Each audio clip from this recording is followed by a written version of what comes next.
একটু এই cultural fascist নিয়ে আলোচনা হয়, এখনো হচ্ছে।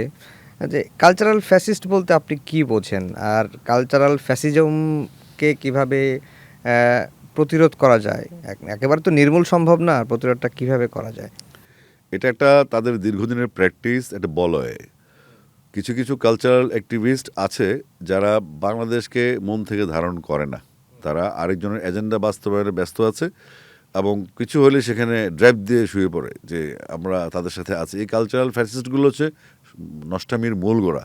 আপনি দেখবেন নর্মাল ছোটোখাটো ইস্যু নিয়ে তারা যেই পরিমাণ সরব, সেই পরিমাণ, আমি যদি নারীদের কথাই বলি, নারীদের একটা টিপ নিয়ে যে পরিমাণ সরব তারা হয়েছিল, এই যে সারা দেশে এত নারী ধর্ষণ হয়েছে নৃশংসভাবে, একটা বিশেষ দল কর্তৃক নিরীহ লোকজন যখন ধর্ষণ হয়, নোয়াখালী সুবর্ণগ্রাম পুরো কথা যদি বলি, তো সেখানে কিন্তু তাদের কোনো প্রতিবাদ দেখা যায় না। অর্থাৎ তারা সুযোগ বুঝে তারা প্রতিক্রিয়া দিত। এমনকি তারা যখন বিপ্লব চলাকালীন অবস্থায় জুলাই অভ্যুত্থানের সময় তারা কিন্তু বলেছে গরম পানি ঢেলে দেওয়ার কথা।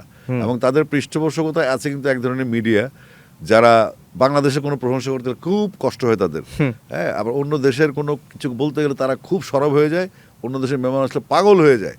তো এরকম এরা আলটিমেটলি এই দেশের কালচারাল অ্যাক্টিভিস্ট হলেও তারা পারপাস বাংলাদেশ সার্ভ করে না। তারা ওই দেশের সুবিধা মতো তারা যেটা বলে সেটাই তারা মেনটেন করে। এটাই হচ্ছে কালচারাল ফ্যাসিস্ট। এবং তারা যতটুকু ভিন্ডিকটিভ ছিল আমাদের প্রতি, আমি 17 বছর 15 গানই গাইতে পারিনি, আমরা কিন্তু তাদের প্রতি তত ভিন্ডিকটিভ না।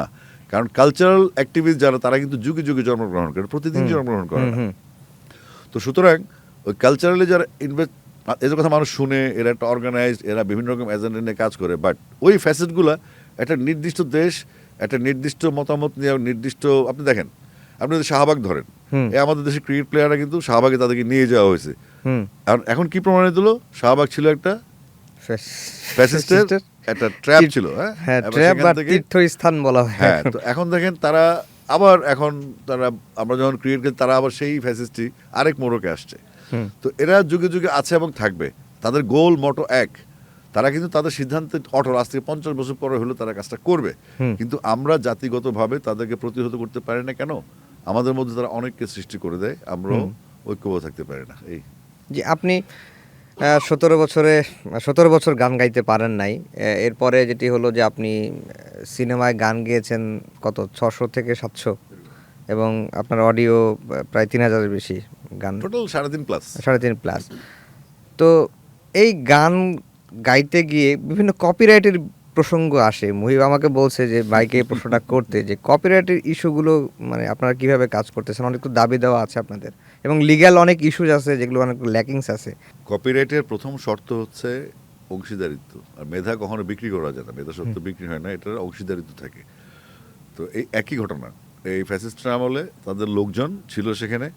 মনে করেন ফিল্মের গান, ফিল্মের গানের প্রডিউসার কিন্তু যিনি সিনেমার মালিক, হ্যাঁ, এটা প্রডিউসার, এটা আইন আছে যেখানে, মেবি 1954 সালে করা, যে এই সিনেমার সমস্ত সত্য হচ্ছে ওই প্রডিউসার আরেক প্রডিউসারকে বিক্রি করে দিয়ে চলে গেছে।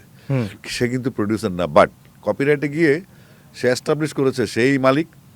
এবং কপিরাইটের আইন অনুযায়ী আপনি কিন্তু কোনো গানের খণ্ডাংশ চালাতে পারবেন না, কোনো ডায়লগে খণ্ডাংশ চালাতে পারবেন না। হ্যাঁ, তো কিন্তু তারা সেটা করেছে এবং কোটি কোটি টাকা। আপনি দেখেন আজকে আমাদের শিল্পীদের কিছু একটা সমস্যা ছিল, কেউ দারিদ্র নিয়ে মারা গেছেন, কেউ বিনা চিকিৎসায় মারা গেছেন, কেউ সরকারি সাহায্য নিয়ে মারা গেছেন।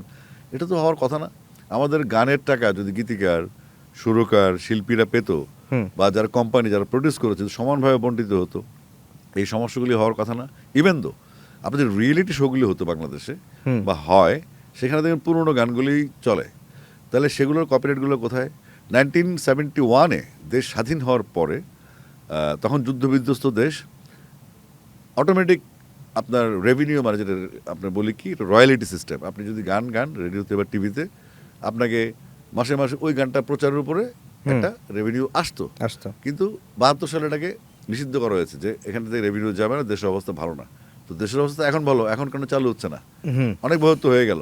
তো এগুলো নিয়ে কাজ করতে গেলে আপনি দেখবেন যে বিরাট জট কপিরাইট অফিসে, মানে একদল লোক বসে থাকে টাকার ব্রিফকেস নিয়ে, একদল বসে থাকে দলিল নিয়ে ঝামেলা পাকানোর জন্য।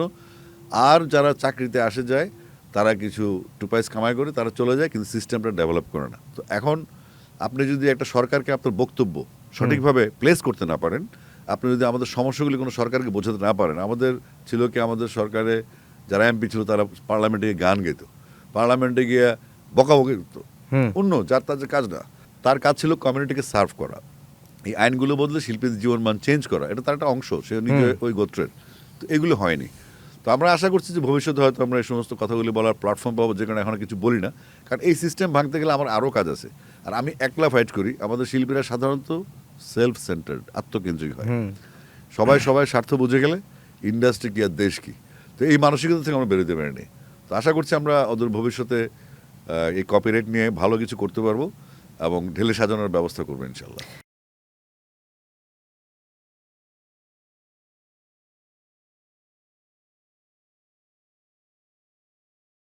আসিফ আকবরকে নিয়ে মানুষের সবচাইতে ভুল ধারণা কি? আমি একটু লাউডলি কথা বলি এবং আমি যৌক্তিক কথা বলি, আমার যুক্তিগুলো হয়তো তাৎক্ষণিকভাবে আপনার খারাপ লাগবে, আর ঠিক 3 মাস পরে যখন আমার কথাগুলি ফলবে, যেমন আমি বললাম যে কয়েকদিন আগে যে চার্টার দলের খবর পাওয়া যাবে, এখন কিন্তু মানুষ খুশি। ওই 3 মাসে কিন্তু বলা শুরু করেছিল, তোমার বেশি বুঝে। কিন্তু আমার মনে হচ্ছে এই 3 মাস পরে যখন তারা আমাকে বুঝবে যে আমি সঠিক বলেছিলাম, তারা বলছিল, তারা আমাকে সরি বলার জন্য খুঁজে পাবে না। তো আমি আমার কথা বলে যাই দেশের জন্য, সমাজের জন্য, আমাদের কালচারাল সেক্টর বলেন, স্পোর্টস সেক্টর বলেন, আমি ন্যায্যতার কথা বলে যাই। এই ন্যায্যতার কথাগুলি একসময় প্রতিফলিত হবে। তো মানুষ অনেক সময়, আপনি তো এখন ফেসবুকটা কী হয়েছে, সোশ্যাল মিডিয়ার কথা বলছেন, ফেসবুকে যেই টুপাস, তার যেই টেলিভিশনের মালিক, সে যে পিএইচডি ডিগ্রি হোল্ডার, সেও টেলিভিশনের মালিক। তো একটা টুপাস লোকের কমেন্ট যদি আপনার আমাকে শুনতে হয়, আমার এই যোগ্যতার পরে, পড়াশোনার ভালো ফ্যামিলি থেকে আসছি, সব কিছু মিলে ভালো স্ট্যাটাস আছে, মানুষ সবাই আমাকে চেনার সুন্দর অবস্থান আমার আছে, তারপরে তার বক্তব্য শুনতে একটা গালি সহ, তাহলে তো সেটা বিরক্তিকর, তাই না? তো এই যে লোকটা গালি দিল বা সে তো কি আসলে জানেই না, সে আরো 10 জনকে দেখছে, দেখে হুজুগে গেল। এটা হুজুগের রোগ বাংলাদেশের মানুষের আছে, একদিকে দৌড় মারা শুরু করে আর কি। তো এটা নিয়ে আমি আসলে গা করি না, কারণ আমরা তো মানুষ ডিল করি, কোটি কোটি মানুষ ডিল করে আমরা এখানে আছি। তো সুতরাং কোনটা সত্যি, যেটা সত্যি সেটা বলে যাব। মানুষ যদি মনে করে যে এটা একটা রং, সেটা তাকে আমি সময় দিচ্ছি পরে বোঝার জন্য, তুমি পরে বুঝে নিবে এখন আমি কি বলছি। সেই জন্যই কি আপনি বলছিলেন যে জ্ঞানীদের জাকাত হচ্ছে মূর্খের সঙ্গে তর্ক না করা? ওই জাকাত কথা হযরত আলী বলেছেন, জ্ঞানীর জাকাত হচ্ছে মূর্খের সাথে তর্ক করা। সেই জন্য আমি তাদের সাথে তর্ক করতে যাই না। এখন ফেসবুকে ধন্যবাদ, যে এটা তো মনে করেন ঢাকা শহরে সিটি কর্পোরেশন আছে না বর্জ্য অপসারণের জন্য, ফেসবুকে তো ওরকম সিটি কর্পোরেশন নাই যে বর্জ্যগুলোকে ফালাই দিবে। এখন আপনি কালকে থেকে মাসে মান্থলি সাবস্ক্রিপশন ফি দিয়ে দেন, যে 5,000 টাকা হলে ফেসবুক ওপেন করতে, আর মাসে মাসে 2,000 টাকা দিতে হবে সাবস্ক্রিপশন, দেখবেন নাই হয়ে গেছে ফেসবুক বাংলাদেশ থেকে। কিন্তু এটা ইউজ করা হচ্ছে যে এই ফেসবুকটা হওয়ার কথা সামাজিক যোগাযোগ মাধ্যম, সেটা এখন রাজনৈতিক, ধর্মীয়, অনলাইন, ট্যাবলেট, পাপড় চোপড় সব জায়গায় চলে গেছে। তো বাংলাদেশের মানুষ হচ্ছে ফেসবুক ফ্রিক। সারা পৃথিবীতে আপনি এই ধরনের ফেসবুক ফ্রিক নেশন খুঁজে পাবেন না। এবং এই মানুষের পিছনে লাগা, ফেসবুক কাঁপায় ফেলা, যে কথাবার্তা নমুনাগুলো, ফেসবুকের মালিক নিজেও হয়তো জানে না সে কেন ফেসবুকটা তৈরি করেছিল, আর বাংলাদেশে এটা মিগ 29 মতো ভূপতিত হয়ে গেছে, এরকম।